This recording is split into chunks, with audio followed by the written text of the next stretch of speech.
Os presento desde mi estudio una conferencia sobre la Madre de Dios de Vladimir.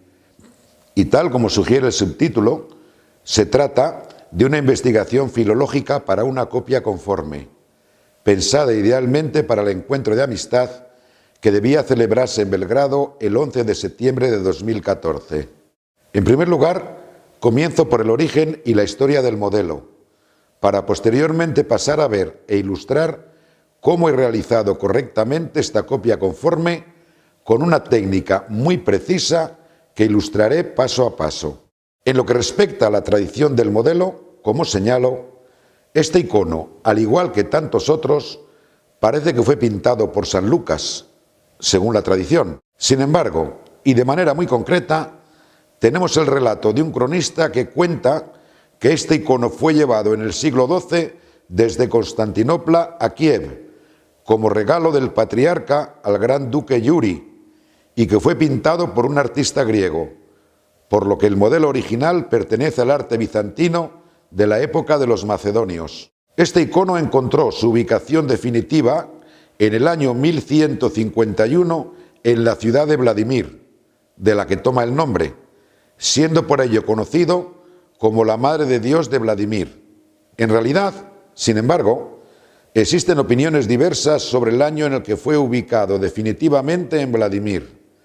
Hay quien considera que fue llevado a la mencionada ciudad en 1160, mientras que otros sugieren que el icono fue llevado a Vladimir en el año 1185.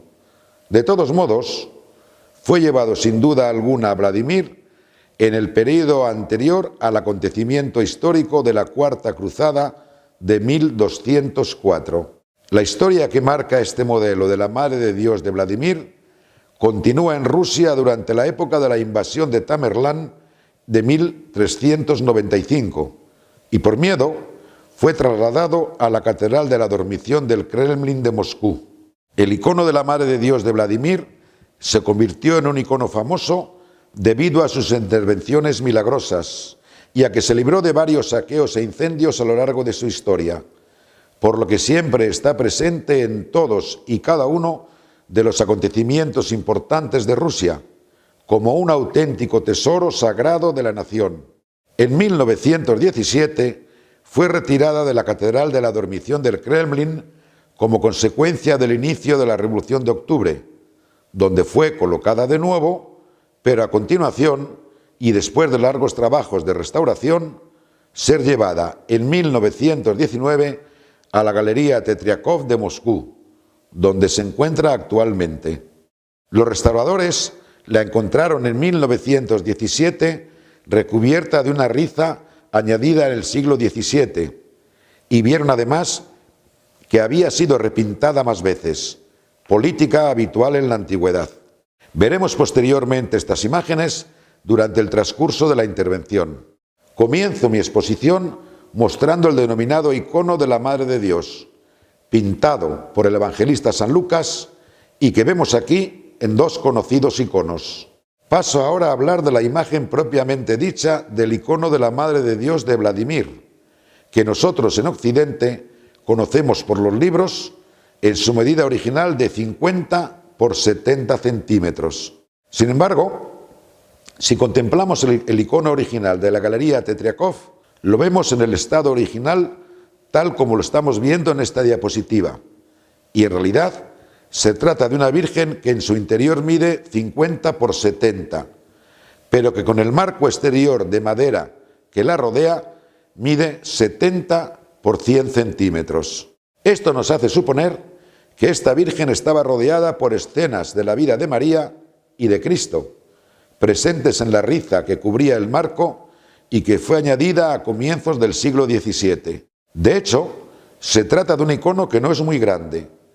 Debemos pensar que un icono que está enmarcado por recuadros con escenas de la vida de la Madre de Dios y de Cristo y que medía solo 1 metro de altura, era un icono para uso procesional. Esta es una imagen que tomo del texto de Iván Folletti y que por desgracia tenemos muy pocas imágenes originales, siendo esta la imagen de la Virgen de Vladimir tal como la vieron los restauradores en 1917, cuando fue retirada de la Catedral del Kremlin. Viendo el icono que se presentó a los restauradores, es posible ver bastante bien que habían quedado visibles solo los rostros, las manos y los pies, así como las escenas de la vida de la Madre de Cristo situadas en la riza. Si viésemos el icono sin la riza que los restauradores quitaron en el siglo XVII, veríamos esta imagen, y de este modo podemos imaginar el icono pintado en sus diversas capas, antes de que se le añadiese la riza de plata en el siglo XVII. Dell'applicazione della rizza nel XVII secolo. Continúo con un conjunto de imágenes de iconos que tienen rizas añadidas. Estas imágenes nos dan la idea de cómo aparecía la imagen de la Madre de Dios, incluso con las distintas rizas que se le añadieron. Observemos este icono que cubre la riza, excepto en la zona de la cabeza de la Madre, sobre la que vemos una aplicación de plata. Della Madre di Dio che vediamo qui è applicato sotto la rizza. Otra imagen más de la Virgen de Vladimir, que no es seguramente la Madonna de Vladimir que estoy describiendo. Se percibe por la forma más cuadrada que caracteriza la tabla y por la ausencia de escenas de la vida de la Madre y de Cristo. Un estudio nos permite ver cómo podría aparecer en su origen la Madre de Dios de Vladimir bajo la riza en la zona del marco en el que estaban representadas las escenas de la vida de la Virgen y del Cristo. Vita ne troviamo 5 sopra e sotto e 3 ai lati. Probablemente el icono aparecía de este modo cuando fue pintado en su edición original, que aparece datada en 1155 en Constantinopla. Finalizo este primer conjunto que nos permite comprender la complejidad no sólo de conocer un modelo a través de su historia directa, sino que nos permite entender cómo debería ser una auténtica investigación filológica desde el momento en que se trata de reconstruir un modelo histórico. Es absolutamente necesario adentrarse en los meandros de la historia de estos modelos para comprender cómo han sido pintados estos iconos, qué orígenes han tenido, si han sido repintados, y el hecho de que nosotros los hayamos conocido en una versión que durante tantos siglos fue desconocida. En el siglo XVII, la Virgen de Vladimir no aparecía tal como la conocemos nosotros y como aparece en nuestra iconografía contemporánea, sino que era en aquel momento un icono repintado y cubierto con una riza. Paso ahora a describir la teología que considero otro elemento indispensable para comprender un icono en su significado.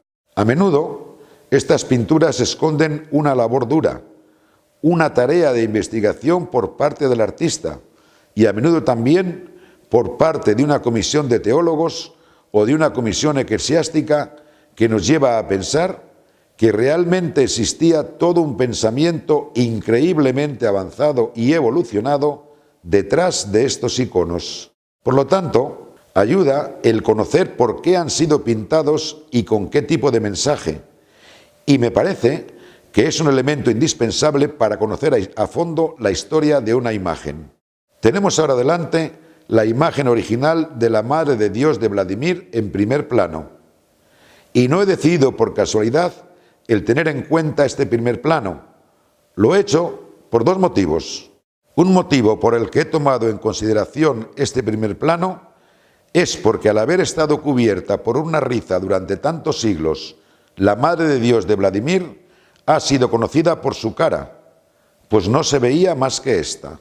Sobre todo porque parece que la teología de esta imagen esté ligada en cierto modo a este rostro tan particular, que si lo observamos con atención, nos permite entender que la Madre de Dios no mira al niño, como normalmente hacen las Madres de Dios, sino que mira al espectador, mientras el niño no se siente interesado por el espectador, sino que a su vez está interesado en la Madre de Dios, por lo que él la mira y no al contrario.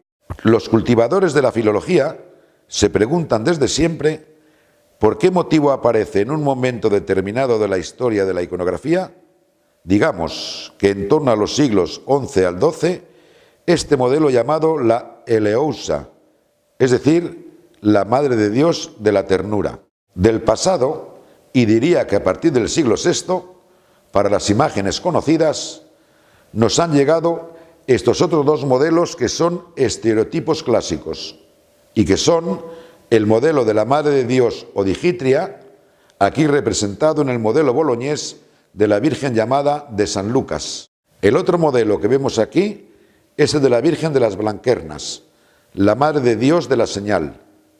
Estos son los dos modelos que la tradición nos ha transmitido antes incluso de los siglos XI-XII para mostrarnos la teología de la Madre de Dios. El modelo de la Digitria, aquella que muestra al niño como autor y perfeccionador de nuestra fe, está representado en el primer módulo, mientras la segunda imagen de la derecha muestra a la Madre de Dios en la posición denominada de la orante, pero en realidad más conocida como la clarividente, y probablemente este modelo hace referencia a los misterios de Eleusis, donde la clarividente, por medio de una visión, se une a la divinidad misma por medio de este contacto de las manos, creando una fusión ideal con Dios y produciendo el éxtasis.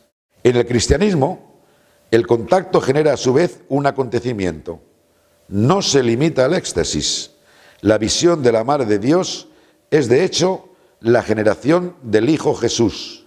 Tal como decía, estos dos modelos son el fondo de la iconografía mariana antes de este período y, por tanto, nos preguntamos por qué, hasta un momento determinado, hay una evolución que nos lleva al icono de la Madre de Dios de la ternura.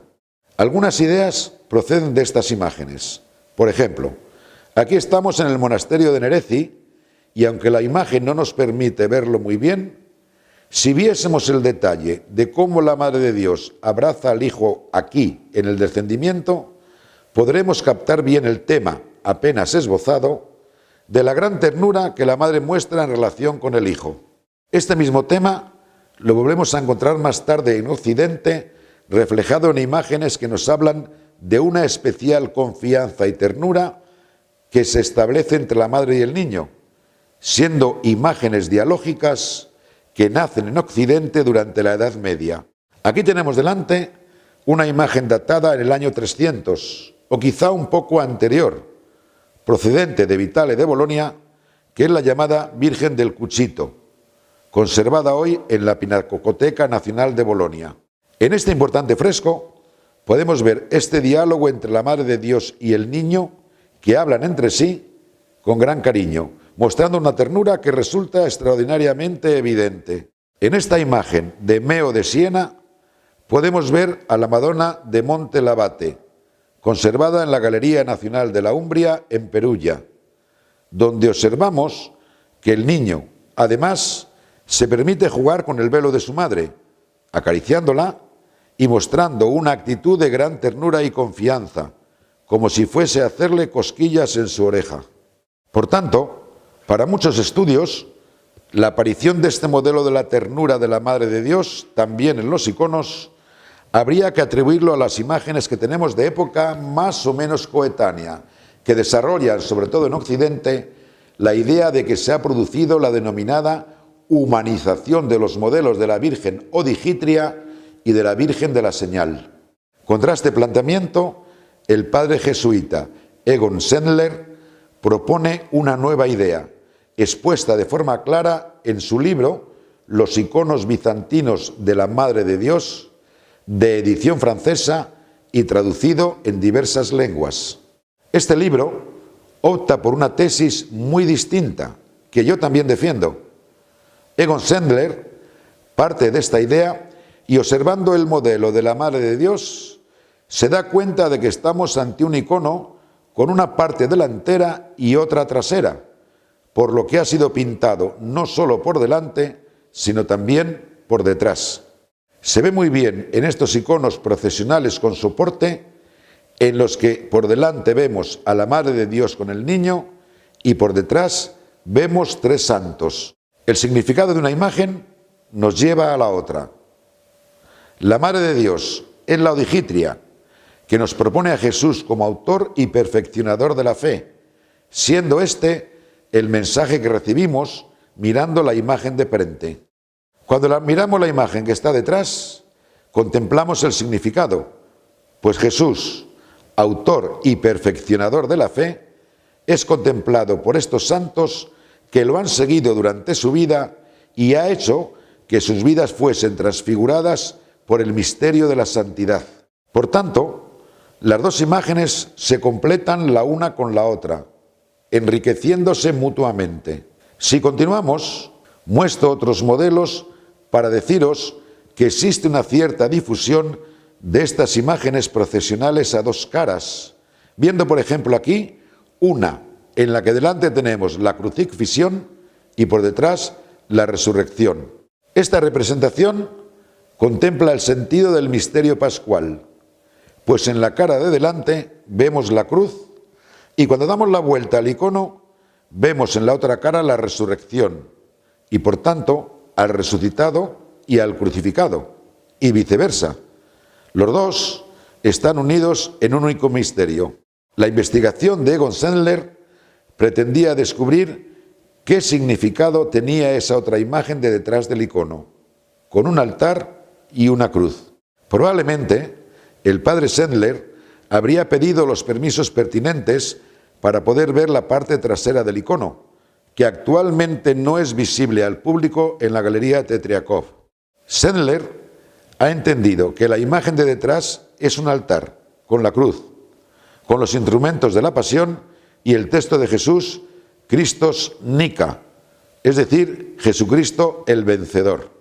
Sendler formula la hipótesis, a la luz de esta imagen visible en la parte trasera, de que este icono de la Madre de Dios era para uso procesional, y sobre este particular digo que podemos tener muy pocas dudas, pero sobre todo sostiene que era un icono utilizado en el contexto de la celebración de la Pasión y especialmente del Viernes Santo.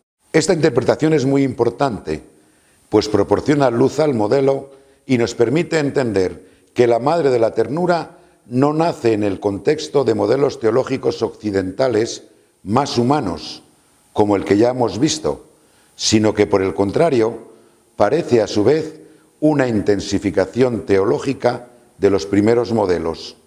Es decir, la idea de que esta ternura que vemos en las relaciones no solo se plasman en su niño, sino que también la experimenta la Madre de Dios por la humanidad. Por lo que María sería aquí, por tanto, la figura de la Iglesia que sufre, mientras intercede por sus hijos y los lleva a la puerta de la salvación por medio del misterio pascual de la muerte y la resurrección. Este es probablemente el gran punto de apoyo de la iconografía de la Madre de Dios de la Ternura, como lo podemos comprobar por medio de este rostro que ahora comprendemos bastante bien, pues constatamos ahora que la Madre de Dios mira al fiel como elemento y realidad de la Iglesia. Lo mira a los ojos con esa inmensa tristeza, porque lo acoge como a un hijo al que redimir, y el niño mira a la Madre de Dios y la atrae hacia sí. Es Él quien se enternece y le regala la gracia por medio de ese beso y esa mirada alegre. Como de hecho subraya muy bien Sendler en su libro, esta Virgen, a la que nosotros llamamos de forma un poco errónea Virgen de la Ternura, debería traducirse del ruso con el matiz más apropiado de humilienie y no del griego eleusa, que correspondería por tanto a la traducción Madre de Dios, por la cual se enternece aquel que experimenta ternura en relación de la madre con el niño, mientras la madre experimenta ternura por su pueblo y por quien la mira. Paso ahora a considerar el aspecto de la copia denominada conforme para ver a continuación los detalles, incluso los más pequeños, y cómo deberemos tener una copia para poder pensar en hacer una nueva. La Virgen de Vladimir, tal como la conocemos nosotros y tal como es conocida universalmente, es una imagen que procede del trabajo de los restauradores en 1919. Podemos ver que aparece con varios deterioros, siendo muy evidentes en el hombro derecho del niño Jesús. Y si observamos con atención, vemos la forma de aplicar el assist, la decoración en oro, perteneciente probablemente a la versión original del siglo XII. Parece que se ha conseguido que en el propio niño, en la parte de su cara, se haya llegado a la pintura original del siglo XII, mientras que en la Madre de Dios y en el rostro de la imagen tenemos el primer repintado realizado con toda probabilidad en 1395. Por tanto, tendríamos una gran incongruencia entre los dos rostros y algunas partes del icono, que, como veremos más tarde, se trata de decidir, cuando hagamos la copia, en qué estilo deberemos hacerla, y si seguir, por tanto, el rostro del niño o si seguir el rostro de la Madre de Dios. O seguire il volto della Madre di Dio. Esta imagen es tan famosa que Andrei Rublev, por ejemplo, pintó 3 imágenes de esta misma Madre de Dios. Y si es cierto que han sido reelaboradas, la tradición denomina siempre a estos modelos con la expresión de Madre de Dios de Vladimir. Observamos la primera, que comprendía las escenas de la vida, hoy desaparecidas, y tenemos otras 2. Mientras que la primera es un icono que no muestro aquí, la segunda es un pequeño icono portátil que muestro en su desarrollo y posteriormente en la ampliación del rostro. Parece claro el parentesco de estilo del rostro de la Madre de Dios, restaurado en 1919 con la escuela de Andrei Rublev, tema del que más tarde hablaré ampliamente. Precisamente por esto he citado las 3 copias de Andrei Rublev, no solo para decir que se hacían copias, sino además para reflexionar sobre el hecho de que existe una proximidad muy estrecha entre aquel modelo en su versión de 1919 y la forma en la que Andrei Rublev pintaba. Un ejemplo más, y os muestro esta imagen de la Trinidad, probablemente rehecha en el siglo XVI y que tiene debajo una capa que pertenece a 2 o 3 siglos anteriores. Este puede ser un magnífico ejemplo para comprender cómo una imagen pintada puede ser posteriormente rehecha con una nueva capa pictórica. En esta imagen no se aprecia muy bien, pero el ángel de la derecha, el que representa al Espíritu Santo, si observamos con atención, nos daremos cuenta de que la parte de la túnica y del rostro han sido restaurados y han quedado como eran probablemente en el siglo XIV. También abajo, la figura de Sara que amasa el pan se remonta a una versión anterior, lo que se aprecia muy bien. Y vemos además que el rostro de Sara se remonta a 2 o 3 siglos anteriores, mientras que los brazos han sido pintados siguiendo el estilo de la escuela que comienza con Simón Usakov. Podemos ver en este mismo ángel del que ya he hablado antes que ha sido devuelto a su primera pintura original, por lo que vemos aquí las decoraciones al Asís tal como se hacían en un periodo probablemente coevo a la Virgen de Vladimir, mientras que en etapas de pintura posterior se ven las decoraciones al Asís del periodo de Simón Usakov o del periodo de la escuela de Palev. Esto lo señalo para decir que cuando nosotros vemos la Madre de Dios, vemos 2 niveles de edad cronológicos y que con toda probabilidad hay partes del vestido del niño que, si se leen en profundidad, pertenecen quizá a la imagen original, mientras la parte de arriba, incluido el rostro de la Madre de Dios, pertenece con toda probabilidad al modelo de 1395. Conviene conocer todas estas cuestiones, pues cuando nosotros decidimos hacer una copia conforme para plasmarla en un nuevo icono, deberemos tener presente de forma muy clara qué es lo que queremos hacer. Cosa vogliamo fare.